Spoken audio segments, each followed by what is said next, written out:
Good afternoon and welcome to Oyo State Today on BCOS Television. I am Buluwaji Ogumola. The Forum of Chairmen and Directors General in Oyo State has firmly condemned reports of a purported move to impeach the state governor, His Excellency Engineer Seyi Makinde, describing the development as unfounded and a distraction from governance.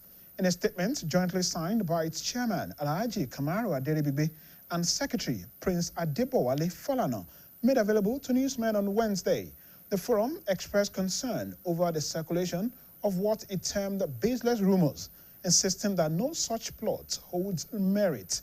The forum declared its unwavering support for the governor, noting that his administration has continued to deliver stability, infrastructural development, and people-oriented policies across the state. It stressed that it would not stand by while individuals or groups attempt to derail the progress recorded under the current leadership. The forum further called for calm among residents and political stakeholders, urging them to disregard what it described as unfounded claims. It emphasized the need for unity and collective focus in sustaining the ongoing developmental strides across the state. The state government has stepped up initiatives to combat the spread of HIV/AIDS through the acquisition of testing kits and consumables valued at 43 million naira. This initiative serves as the central component of a comprehensive outreach program conducted by the State Agency for the Control of AIDS, OISACA, at Akinyele in Ibadan. Our reporter, Folashade Akintola, brings the details. The outreach program held in Akinyele local government area draws significant attendance from local residents who benefit from free medical service, course of Oyo State Agency for the Control of AIDS, OISACA, and health officials. The comprehensive outreach program offers HIV testing, malaria screening, blood pressure monitoring, tuberculosis screening, chest examination, and cancer screening, all focus on expanding access to essential healthcare services. During his address at the event, Dr. Bola Adetunji, chairman of OISACA, stated that the program formed part of the efforts to educate the public and promote awareness about knowing one's HIV status. According to Dr. Adetunji, the primary mode of HIV transmissions are unprotected sexual contact, infected blood, and sharing needles, and he urged residents to get tested and shun stigmatizations. It's just a way of sensitizing people to test themselves for HIV. This will be available at all the local government level. People can have their tests, and those who are positive will receive adequate instructions on what to do, so that they don't transmit to others, and also so that they can get treated themselves.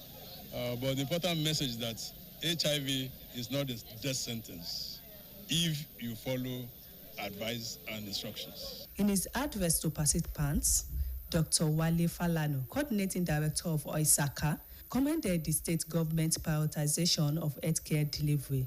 With a rate of 0.9%, Dr. Falano stated that Oyo State's HIV prevalence is among the lowest in the nation, below the national average. Especially I present to the Executive Governor of Oyo State, Engineer Seyi Makinde, for what he has been doing for us. If you all remember, even from his first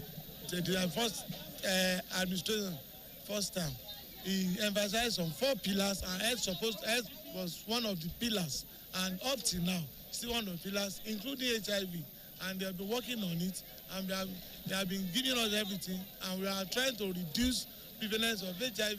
We are improving on HIV response in correlation with our implementing partners. The stakeholder at the event encouraged residents to take early testing, highlighting that couples with different HIV status can still live healthy lives, provided they have proper understanding and medical support. They stressed the importance of putting an end to stigma and discrimination, describing it as a major barrier to fighting against HIV/AIDS. We don't barb our hairs without having our own barbing kits and many more. We don't use emotion or empathy on people that are bleeding by not covering our hands with something. So by so doing, we'll be able to prevent HIV/AIDS from coming in. They are passing information across to people, even especially the discordant couples. that it does not cause any separation between them. HIV should not cause separation between them as long as they understand themselves. So that is the point. The program's highlight was the display of the procured HIV testing kits and related consumable. Folashade Akintola, BCOS News. Inmates standing trial for various offences across courts in Oyo, Ogbomoso and Okiegun have been granted freedom by the Oyo State Chief Judge, Justice Iroyin at the Abolongo Correctional Center, Oyo. The inmates were released during a case review session held at the facility in Oyo town. Staff reporter Adebayo Abdurafi has the details. Decongesting correctional facilities remains a major challenge confronting the Nigerian correctional service across the country. The Abolongo Correctional Center in Oyo, originally built to accommodate 160 inmates, currently houses over 400, with a significant number still awaiting trial. As part of efforts to address this situation, the Oyo State Chief Judge, Justice Iroyin, has continued to exercise her discretionary powers through periodic reviews of inmates' cases, granting leniency to deserving individuals.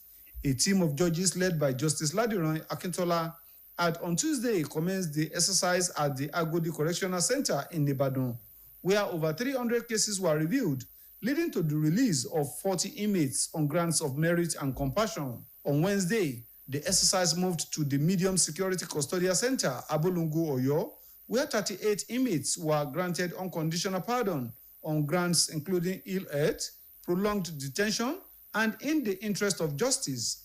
Justice Akintola admonished the freed inmates to turn a new leaf, warning that they might not be given a second chance if they return to crime. He also urged members of the public to accept them without discrimination to aid their reintegration into society. Now that you have tasted life in air, you have become ambassadors of this facility. I'm sure once you are out there and you encounter people who are trying to misbehave, you will caution them to say you don't want to follow to the logical conclusion. This is your line of action, because where it will land you will not be entirely pleasant or palatable. Speaking further on the overstretched state of correctional facilities, Justice Akintola emphasized the need for improved conditions to enable the centers fulfill their correctional mandate effectively.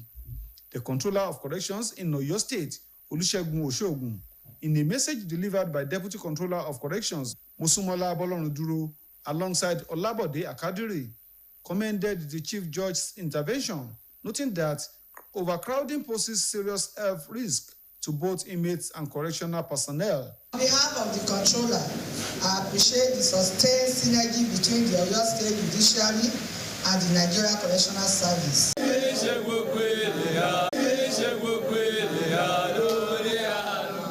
Adebayo Abdurafi, BCOS News. Us on GoTV channel 134 and channel 113 on Star Times. Now, before I go, contribute your quota to move Oyo State forward. And that ends the Oyo State Today. Good afternoon.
Yàrá.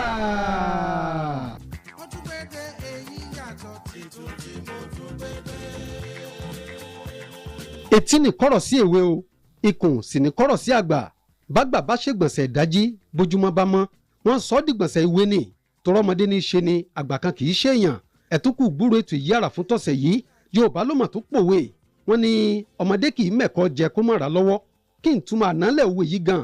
Kẹ́yìn ọ̀mọ̀ràn jẹ̀jẹ̀ ó bá wa fòye ṣàlàyé ẹ̀ ká tó lọ sábàlá téńté orí ìròyìn lábala àlejò láti máa gbàlejò àgbà tó tóró lọ ọ̀jọ̀gbọ́n Ọláwálé Àkànbí Morónkọ́lá JP ọ̀gá àgbà tẹ́lẹ̀ rí lẹ́ka ètò ẹ̀kọ́ nílé ẹ̀kọ́ gíga fásitì Ìbàdàn UI tí wọ́n sì máa fi ìmọ̀ ọ̀jọ̀gbọ́n ṣàlàyé kókó ọ̀rọ̀ tá a pè ní ẹ̀rọ ìbánisọ̀rọ̀ lílò láàrin àwọn ọmọdé. Ǹjọ́ tiẹ̀ yẹ ká fún ọmọdé lẹ́rọ ìbánisọ̀rọ̀ gan bó bá tiẹ̀ wá yẹ ọdún wo sọ́dún wo ló yẹ kọ́mọ ó pé kó tó lẹ́tọ̀ọ́ sí lílo ẹ̀rọ ìbánisọ̀rọ̀. Òbí tó fọ́mọ rẹ̀ lẹ́rọ ìbánisọ̀rọ̀ ṣé ń túnlé ayé ọmọ ṣe ni àbí ń bà á jẹ́. Ẹ ṣáà mọ̀jì àfọ̀pápọ̀ ọ̀lọ̀pọ̀lọpọ̀lọ́ ẹjá pàdé lọ́jọ́ ìsinmi tó ń bọ̀ láago 6 àárọ̀ sáago 7 fábálà àkọ́kọ́ àti láago 7 àárọ̀ sáago 8 fábálà àlejò níkànnì 98.5 Olúyọ̀lé FM 96.3 Òkè Ògùn FM 92.1 Ajílétí FM lórí tẹlifíṣàn ìpínlẹ̀ Ọ̀yọ́ àti lórí ìtàkùn àgbáyé tẹ́rẹ̀ ìdárayá náà sì tún ní gbẹ̀yìn. Yàrá bá a bá péré akọni àsìfidà lálẹ́ gàràgà ẹ kú ojú lọ́nà.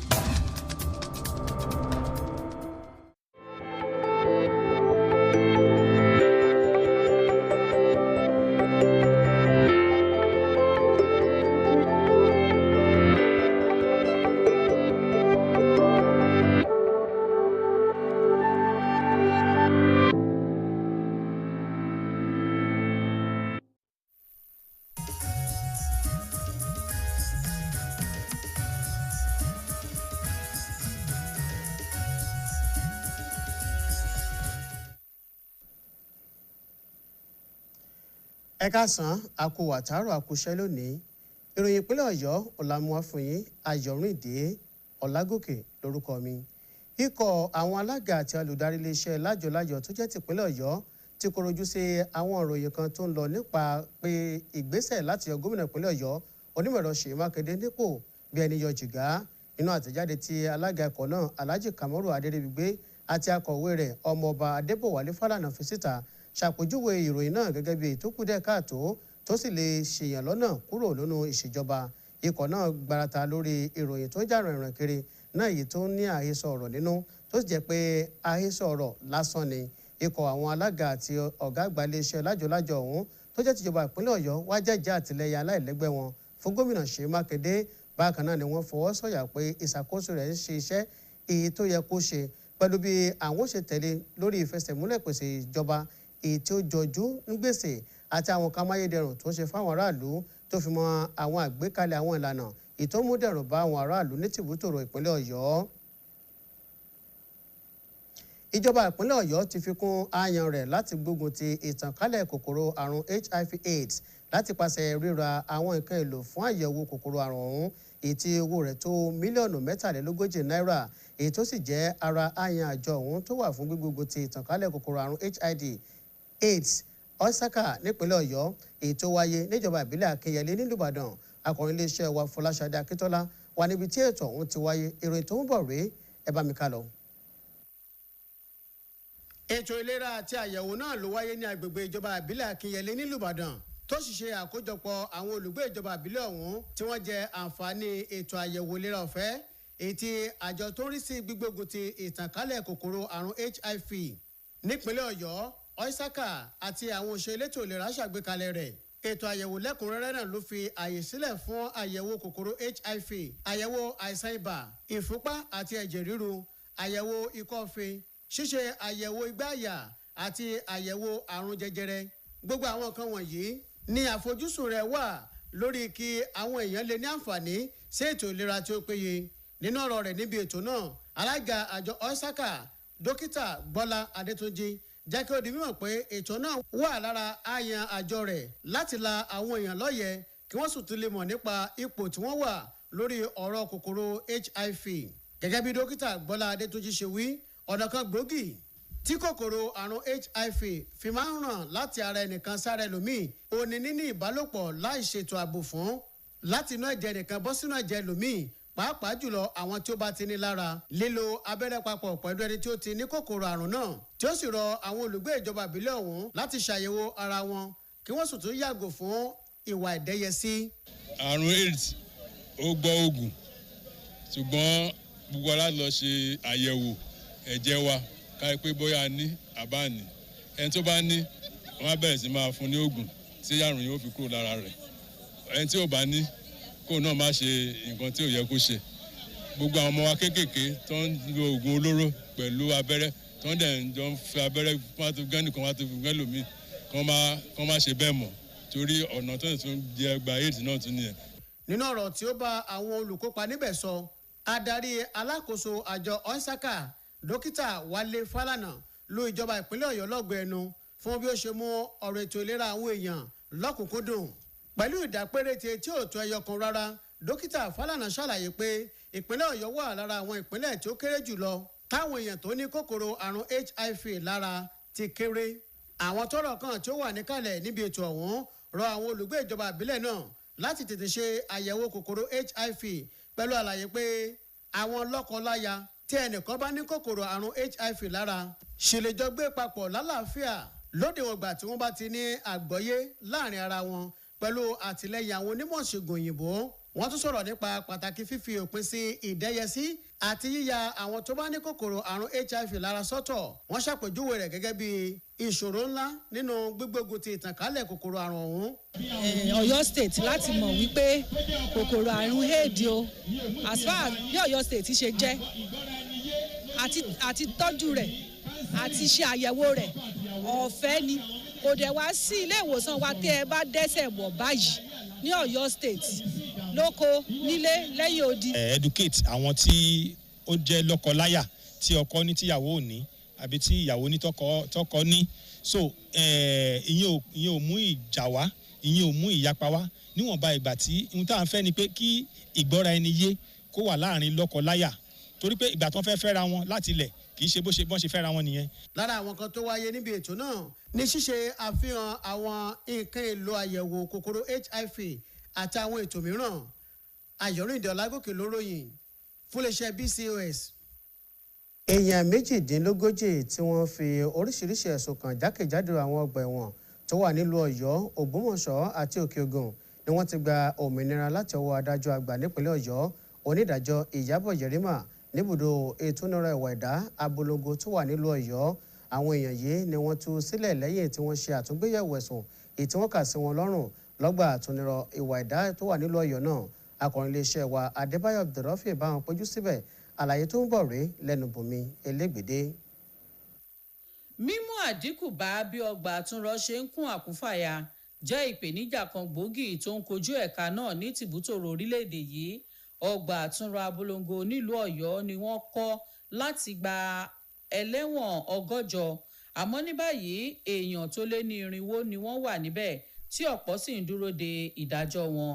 Lára akitiyan rẹ̀ láti wá ọ̀nà àbáyọ sí ìṣòro yìí ni adájọ́ àgbà nípìnlẹ̀ Ọ̀yọ́ adájọ́ Ìyábọ̀ Yẹ̀rímà pẹ̀lú agbára tó ní lábẹ́ òfin fi ṣe àtúngbéyẹ̀wò ẹjọ́ àwọn èèyàn tó wà láhàámọ́ náà láti wo àwọn tó lè mú ìmúpadàbọ̀sípò wọn sáwùjọ ya kankan. Nígbà tó ń sọ àǹfààní tí wọ́n rí gbà yìí, wọ́n ṣàpèjúwe rẹ̀ bí àǹfààní tó ṣọ̀wọ́n púpọ̀.